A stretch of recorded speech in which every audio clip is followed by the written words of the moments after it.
Salut à tous et bienvenue sur le Madness Show. Aujourd'hui, petite vidéo théorie sur The Rock. Je sais, je parle encore de The Rock parce que là j'ai d'autres idées qui viennent en tête et je voulais absolument les partager avec vous. J'espère en tout cas avoir aussi votre avis sur ce qui peut se passer avec The Rock et Roman Reigns. Pour moi, il va y avoir une trahison de The Rock pour Mania et je pense que je suis quasiment sûr. Allez, générique, let's go! Acknowledge me! If you smell what the Rock is cooking. Iconic! The champ is here! Oh yeah! Petit rappel des faits. Cody Rhodes remporte le Royal Rumble 2024 et pointe son doigt directement sur Roman Reigns.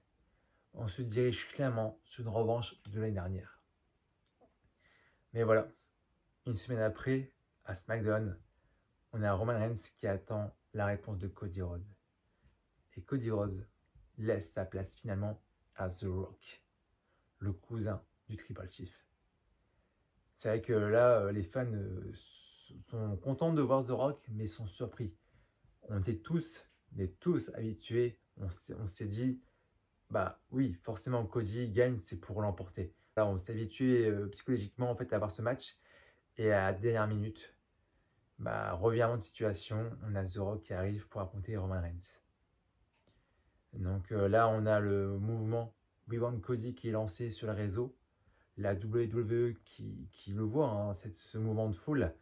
Et lors du kick-off de WrestleMania à Las Vegas, bah, on tourne les plans à une autre façon, les plans changent et on voit qu'on intègre Cody Rhodes quand même dans ce match avec The Rock. Il y a Seth Rollins qui est pas très loin, donc c'est très bizarre. Ils ont tourné heel The Rock pour cette association entre Roman Reigns et The Rock face à Cody Rhodes.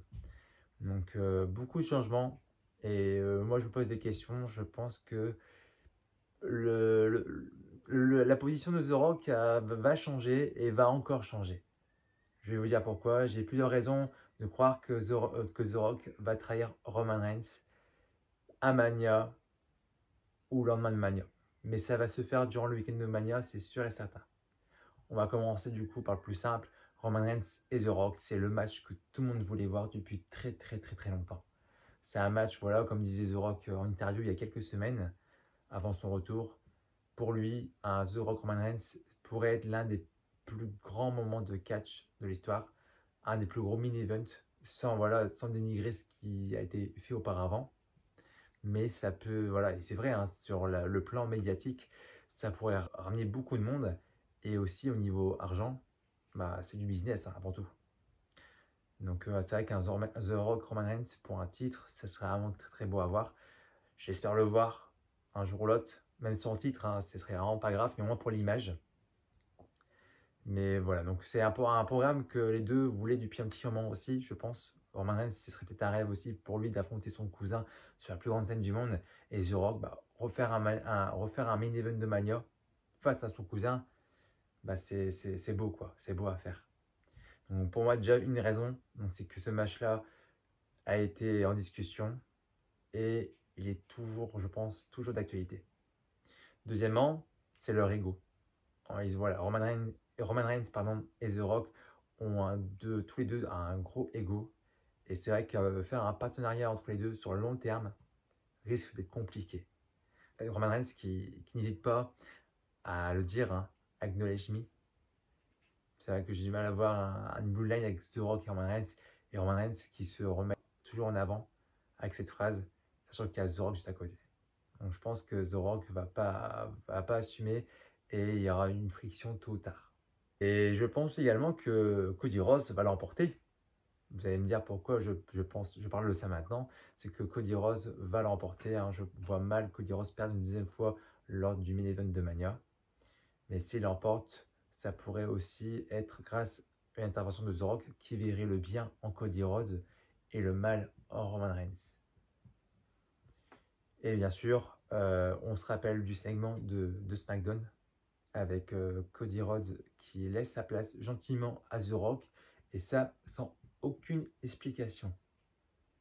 Voilà, que ce soit les commentateurs, Cody Rhodes, la WWE, personne n'a souligné la raison pour laquelle Cody Rhodes laisse sa place. Ils font une accolade même, très très bon ami, et quelques jours plus tard, au kick-off, bah justement, tu as Cody Rhodes qui revient sur sa position, il l'annonce, et en plus de ça, bah, il se fait frapper par The Rock.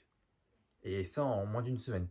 Donc il y a eu trop de changements d'un coup pour me dire qu'il y a un truc qui se prépare. Pour moi, Cody Rhodes et The Rock vont être alliés pour que Roman Reigns se sente en sécurité. C'est pour ça qu'on le voit aussi, je ne sais pas si vous l'avez remarqué, mais durant les derniers shows, on voit un Roman Reigns qui est un peu plus souriant, plus décontracté, qui est à la cool. On sent qu'il est serein en fait parce qu'il y a The Rock qui est dans la bloodline. Et à mon avis, c'est pas pour rien. À mon avis, c'est calculé.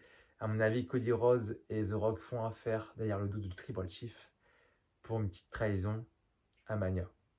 Ce qui pourrait rendre vraiment la chose incroyable, quoi. The Rock qui se retourne contre Roman Reigns sur la plus grande scène du monde avec une victoire derrière de Cody Rhodes qui devient champion. Bah ça, je peux vous dire, ça peut marquer un gros tournant dans le catch. Et puis, je voulais aussi souligner, hein, lors de l'arrivée de The Rock à SmackDown en tant que heel, où il a fait justement son premier segment en tant que heel à la WWE depuis plus de 20 ans.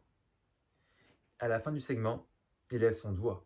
Enfin, pardon, il lève ses doigts. Deux. Pour moi, il n'avait qu'une chose à faire, il ne l'a pas fait. Son doigt vers le haut. Pour moi, c'est clairement un petit signe, pour ceux qui l'ont vu, hein, c'est vraiment un petit signe indicateur comme quoi il ne fait pas partie officiellement de la Bloodline. Voilà, il y en a d'autres qui pensent que c'est peut-être voilà, le petit signe de Cody, mais, ou peut-être le Cody et The Rock. Mais à mon avis, c'est fait exprès, et je pense qu'on n'est pas loin de belles surprises dans ces prochains jours. Toujours des rebondissements, pas mal de rumeurs, et c'est ça qu'on veut, quoi. On ne veut pas non plus un chemin tout tracé. Là, on a pas mal de surprises, et on ne sait pas clairement le main event qu'on va avoir dans 2 mois, donc ça va être vraiment excitant à suivre. Donc voilà, donc je voulais avoir votre avis. Dites-moi en commentaire ce que vous pensez de tout ça. Si pour vous, The Rock va soutenir Roman Reigns jusqu'au bout, ou est-ce qu'il va trahir Roman Reigns soit à Mania pour offrir la victoire à Cody, ensemble contre le Tribal Chief, ou bien peut-être trahir Roman Reigns le lendemain de Mania, et peut-être partir sur une rivalité The Rock contre Roman Reigns par la suite à SummerSlam, ou l'année prochaine à Mania 41. Voilà. N'hésitez pas à lâcher du coup un petit commentaire, un petit like, ça fait toujours plaisir. Et puis, soyez prêts pour la suite des vidéos. Allez, salut tout le monde!